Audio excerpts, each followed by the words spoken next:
സന്തോഷത്തില് അമിതമായിട്ട് അവരെ ആസ്വദിച്ചു പോകരുത്. അതുപോലെ ദുഃഖിക്കുമ്പോൾ അല്ലെങ്കിൽ സങ്കടം വരുമ്പോൾ കളിയാക്കുമ്പോൾ വലിയ വലിയ തീരുമാനങ്ങൾ എടുക്കേണ്ടതാണ്. ഇതൊക്കെ സ്പോർട്സിൽ നിന്ന് ലഭിക്കുന്നുണ്ട്. ഇത് ചില്ലറ കാര്യമല്ല ഇത്.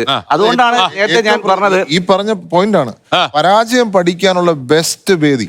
നമ്മള് എക്സാം തോറ്റാൽ നമ്മുടെ ലൈഫ് തീർന്ന പോലാണ് നമ്മുടെ നാട്ടിൽ ലോകത്ത് അവസാനം വേറെ ഒന്നുമില്ല. അതപ്പോ പേരൻസിനും അങ്ങനെയാണ്, കുട്ടികൾക്കും. പക്ഷെ ഗെയിം തോറ്റാൽ അങ്ങനെ അല്ല.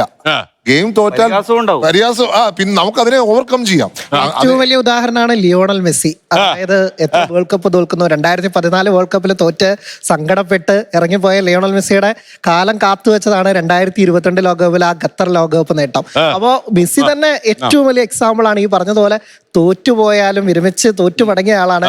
നേരത്തെ വേൾഡ് കപ്പിൽ പിടിക്കുന്ന ആളല്ല. അല്ല, പരാജയം ഉണ്ടായാൽ അതിനെ ഓവർകം ചെയ്യാന്നുള്ളൂ. പരാജയത്തിൽ നമ്മൾ പാഠങ്ങൾ പഠിക്കുക. ഇപ്പൊ പരാജയം ഇല്ലാത്ത ആർക്കാ ഉള്ളത്?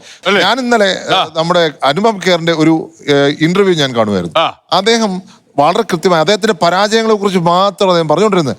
അദ്ദേഹം ഒരു പോയിന്റ് എടുത്താൽ അദ്ദേഹം ഇങ്ങനെ മുഖം കോടി അദ്ദേഹം എക്സ്പ്രഷൻ കാണിച്ചു. എന്നിട്ട് പറഞ്ഞു, എന്റെ ജീവിതത്തിൽ ഏറ്റവും പ്രധാനപ്പെട്ട ഒരു സിനിമ നടന്നുകൊണ്ടിരിക്കുമ്പോൾ എന്റെ മുഖം കോടിപ്പോയി.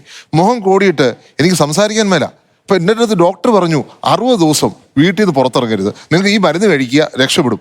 അതേ പറഞ്ഞു, ഞാൻ ഇന്ന് വീട്ടിലിരുന്നാൽ എന്നും ഞാൻ വീട്ടിലായിരിക്കും. അദ്ദേഹം അതേ മുഖത്തോട് പോയി ആക്ട് ചെയ്തു, മികച്ച സിനിമ എടുത്തു. അത് മുഖം ഫോക്കസ് ചെയ്തില്ല. അപ്പം ഒത്തിരി കാര്യങ്ങൾ അദ്ദേഹം പറഞ്ഞു.